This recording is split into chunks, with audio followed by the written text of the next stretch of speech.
Bom, eu queria seguir num assunto. Tem alguns assuntos que rendem, né? Alguns assuntos que você não esgota. Alguns assuntos que, infelizmente, você não esgota. Outros, felizmente, são inesgotáveis. Mas o assunto da segurança pública, infelizmente, é inesgotável num país como o nosso. No Japão ele tem um outro contorno, na Inglaterra ele tem um outro contorno, na Espanha ele tem um outro contorno. Na Europa, de uma forma geral, comparado à América Latina, a América Latina é um desastre nesse campo.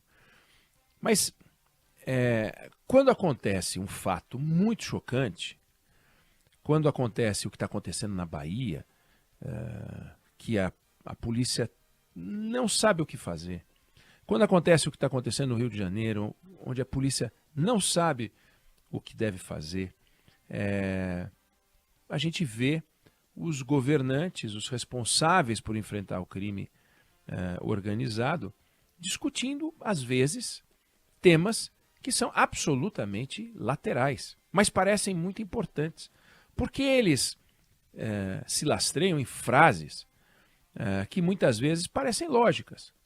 Por exemplo, a polícia prende, a justiça solta, a gente prende e o camarada sai da cadeia. O camarada sai da cadeia porque tem progressão de pena. Então, o governador do Rio de Janeiro, Cláudio Castro, por exemplo, ontem, ele entregou ao presidente do Senado, Rodrigo Pacheco, propostas de mudança para endurecer a legislação penal. Esse é um tema, endurecimento da legislação penal, que vem sendo discutido há muito tempo no Brasil. Nós tivemos um endurecimento da legislação em 1990, por exemplo, quando o Brasil era tomado por uma onda de sequestros, extorsão mediante sequestro. Sequestrava a pessoa e pedia dinheiro para a família. Era um negócio horroroso que estava acontecendo. Não que isso tenha acabado, mas esse era o problema daquela ocasião, daquele momento. Então, você teve lei de crime hediondo, você teve elevação de pena, você teve endurecimento do tratamento processual e você teve a redução, a dificultação da progressão de pena. Para crime hediondo não tinha. Aí ele foi lá levar para aumentar o escopo desse endurecimento. E entre as medidas ele quer o fim da progressão da pena para criminoso com arma de guerra. O cara está com fuzil, não for pego com fuzil, não vai ter progressão da pena. Ou seja, começa em regime fechado, vai para o semiaberto. Não esquece isso, vai ficar no regime fechado. Está envolvido com lavagem de dinheiro para organização criminosa, não vai ter progressão de pena. E assim vai. Numa passada de olhos, num primeiro momento, parece que se você pega alguém, coloca na cadeia e deixa ele lá, e ele não vai ter progressão de pena, que você afasta aquele cara da sociedade por um bom tempo. E sim, claro, sim, não tem como dizer que não. O camarada ia ficar condenado a 30 anos, ia ter uma progressão de pena depois de um sexto, não vai ter, então ele vai ficar lá. Então ele fica um tempo. Então, para o sujeito é uma punição. Mas o que aconteceu quando a gente começou a ter um endurecimento das penas e uma permanência de criminosos, e nós estamos falando dos criminosos graves, porque os criminosos não graves, aí a gente pode discutir, inclusive, se a gente deve mandar para a cadeia aquele camarada que é pego com uma pequena quantidade de maconha, aquele camarada que roubou uma pequena coisa, se a pena restritiva de liberdade é a melhor solução. Vamos deixar essa discussão para lá, nós estamos falando dos criminosos pesos pesados. Aí ele vai para lá, vai para o sistema prisional, não trabalha, não faz nada o dia inteiro. Se ele fizer uma rebelião ou não fizer uma rebelião, não vai mudar nada nesse modelo de endurecimento, porque ele vai ficar a mesma quantidade de tempo. Não pode pegar uma pena a mais. Tá bom, mas ele já vai ficar lá há 30 anos. Então, se você não tem a progressão da pena, qual é o estímulo que esse camarada tem para ressocializar, para se regenerar? Ainda que o sistema prisional não faça isso, não regenere as pessoas, não ressocializa, mas a hora que você coloca o camarada lá e ele fica e você não tem a progressão da pena, você está dizendo o seguinte: formem um novo PCC, vocês têm todo o tempo, vocês não vão trabalhar, vão ficar aí 30 anos, montem um novo PCC. Foi assim que surgiu o PCC, aliás. O PCC surge dos maus tratos, das más condições de cadeia, etc, etc. É num ambiente em que o cara entra lá e fica. um monte de tempo. Aí nasce uma estrutura criminosa onde você deveria ter um espaço para que as estruturas criminosas ficassem isoladas da sociedade, pois dali surge o centro de produção, o CEO da criminalidade nas ruas.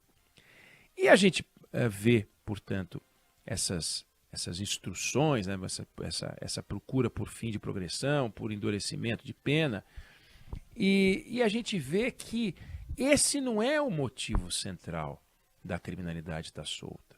Não é.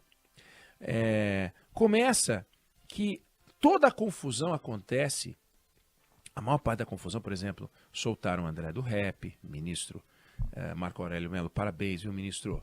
Parabéns, ministro. O senhor soltou um traficante internacional. Parabéns mesmo. Soltaram o Abelha do Comando Vermelho. Foi solto. Está sendo procurado agora, ele foi solto. Foi solto. E tinha mandado de prisão. Ele ainda cumprimenta o secretário de administração penitenciária. Olha que zona, mas esse camarada não estava condenado, ele estava na prisão preventiva. E na prisão preventiva não vale essa discussão de progressão de pena.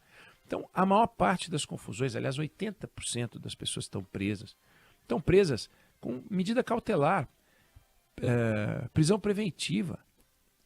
O que adianta mudar a progressão da pena para os criminosos, e aí nesse caso condenados, se a maior parte da confusão acontece com os caras que não foram sequer condenados? E aí a gente tem uma matemática que é pró-crime. Os dados foram publicados certa vez, há alguns anos, não são muito diferentes, não, pode ter piorado. De cada 100 crimes de estupro, de roubo, de homicídio que acontecem no Brasil, a polícia consegue prender um suspeito em 24. Um quarto, né? 14 são julgados. 5 pegam pena de prisão. Então, de cada 100 criminosos, ou melhor, de cada 100 crimes registrados, né, fora os não registrados, imaginando que seriam desses crimes praticados por 100 pessoas, você tem 5 caras presos e 95 casos não tem. Então, para cada 5, 95 dá 1 em 20 quase. Dá 1 em 19, 1 em 20. Então, um cara preso para cada 20 caras que ficam soltos. O problema está nesse um que é preso, condenado e não vai ter progressão? Ou nos outros 19 que estão soltos? Tem 19 que são soltos, não são condenados, não vão para cadeia, não há nada. Não tem nada. Está aí por aí. Alguns podem até ter mandado de prisão, mas não foram julgados, não cumpriram, não puxaram a cana. Podem ter cumprido uma preventiva aqui ou ali. Isso sim, isso vários. Tem passagem? Tem passagem, mas foi condenado, foi julgado? Não. É um preso, 19 soltos. Realmente o governador apontou o dedo para um. E os 19 que estão soltos? Aí é o trabalho da polícia. Polícia militar? Não, polícia científica. Aliás, não é a polícia judiciária. E aí a gente vê coisas inacreditáveis. IML do Rio de Janeiro, dados do ano passado, começo desse ano, mais de 10 mil exames de toxicologia, patologia, hematologia, aguardando fila no IML desde 2012.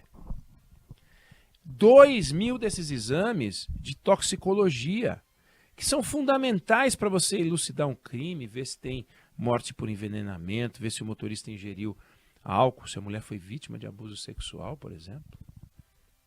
No caso de outros exames, patologia, hematologia, e não faz o exame. Não faz o exame, não esclarece o crime. Não esclarece o crime, não tem a prova para poder prender a figura. Porque não tem jeito. Só existe um jeito de você botar na cadeia as pessoas. Você tem que ter uma prova. Não basta o desejo da sociedade, porque você tem o abuso do crime, mas você tem o abuso do Estado. Então, o sistema de combate à criminalidade enfrenta um desafio. Você tem que conter a criminalidade e tem que conter o poder do Estado. Porque se você não contém o poder do Estado, ele prende o inocente, porque é mais fácil. Ele arranca uma confissão, A gente tem casos incríveis, incríveis, de erros judiciários que botaram na cadeia. Deu algum problema de som aí, não? Foi uma pequena interferência. Mas não, eu achei que talvez eu não estivesse sendo ouvido agora, mas tá funcionando. Tá sim. Então vamos em frente. A gente tem erros incríveis. Esses erros judiciários, eles acontecem justamente porque o Estado não adota um processo rigoroso.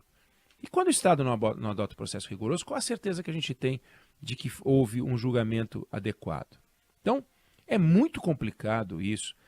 A prova, na maior parte dos casos de homicídio no Brasil, sabe qual é a principal prova nos casos de homicídio? É a confissão. No Brasil, é a confissão. O que é inacreditável. Então, você tem a prisão espetacular e depois você tem o juiz tomando uma decisão impopular e a turma fica contra o juiz. Porque falta perito, o trabalho é mal feito, porque falta equipamento, o trabalho é mal feito, porque a polícia não consegue provar, porque o Ministério Público faz uma denúncia que às vezes não funciona. O juiz é obrigado a ter as provas e aí o que acontece? Então tem a nossa vontade e tem o que está acontecendo. Então a vontade do governador Cláudio Castro é tirar de circulação todos os criminosos que ele puder tirar de circulação. Então ele diz, bom, eu vou fazer o seguinte, ó a lógica dele, eu sei que a minha polícia vai acabar prendendo esses caras, o que eu quero é que quando eles forem presos, que eles não saiam de lá. Mas isso não tem a ver com a condenação. Quando eles são presos, eles não são condenados. Quando eles são presos, eles vão a julgamento. E só depois de julgados é que eles são presos. E as confusões, eu volto a repetir, aconteceram nessa fase. Por corrupção, por desorganização, por má fé, por incompetência, por seja lá o que for. Os instrumentos de combate ao crime no Brasil estão bichados. Não é só o endurecimento da pena. Aliás, o endurecimento da pena, nada contra. É só a gente saber que não vai funcionar. A ideia de que as armas no Brasil, elas entram porque falta fiscalização na fronteira, não. Elas entram porque tem um monte de bandido que compra arma com dinheiro para comprar arma. Porque se o camarada não tiver dinheiro, não compra arma. Aí vai alugar arma. Bom, mas a gente tem que pegar o criminoso e isolar essas quadrilhas. Cadê o trabalho de investigação? Numa parceria com a Polícia Federal, com uma parceria com outras estruturas do Estado brasileiro. Não dá para ficar imaginando no caso do Rio que o BOP vai resolver as coisas. Não tem condições. A Polícia Civil precisa de estrutura. É muito fácil para o governador pagar de herói, de valentão, falar duro. Vou no Pacheco e peço isso, peço aquilo. Não é de pedir. Que no Brasil não tem problema de pedir. Não tem problema que os bandidos não obedecem, entendeu? A gente pede pro Rodrigo Pacheco, mas quem não obedece é o Tandera, quem não obedece é o Abelha, quem não obedece é o Zinho, para citar 3 nomes que o governador Cláudio Castro citou anteontem como exemplos de marginais que precisam ser presos. E esses caras não obedecem. É uma mania que bandido tem. Bandido tem mania de fugir, de atirar, de roubar, de matar. Isso tem uma mania. Aí o pessoal olha para eles e fala, é bandido, por isso, porque eles fazem essas coisas. Eles trabalham sempre ao arrepio da lei. E aí a gente acha que é no mundo da lei, aumentando mais um pouquinho aqui, um pouquinho ali, que a gente vai vencer os criminosos. Você realmente acha, ouvinte querido, ouvinte querida, para encerrar, você realmente acha que um cara que vai ficar 30 anos na cadeia e que corre o risco de ficar 30 e não 25, aí ele vira pro bandido, amigo dele, e diz, gente, eu acho que é melhor a gente evitar esse crime. Por quê? Não, porque a gente ia ficar 25, agora a gente vai ficar 30. A gente ia ficar 30, agora a gente vai ficar 40. Não, 40 é demais. Os primeiros 30 passam rápido, a gente nem vê. Mas os 10 finais, nossa, é um horror. Então eu prefiro que a gente pare de cometer crimes. Vamos pegar um emprego no supermercado? O pessoal está recrutando ali. Esses caras movendo dezenas de milhões de reais por ano. Eles são ricos. São bandidos, são marginais, eles não estão nem aí. Ser preso é do negócio deles. Pode acontecer. Ser preso é que nem quebrar para eles. Que nem quebrar. Então, não é isso que vai resolver. Não sei se você concorda ou discorda, mas essa é a minha opinião sobre o assunto.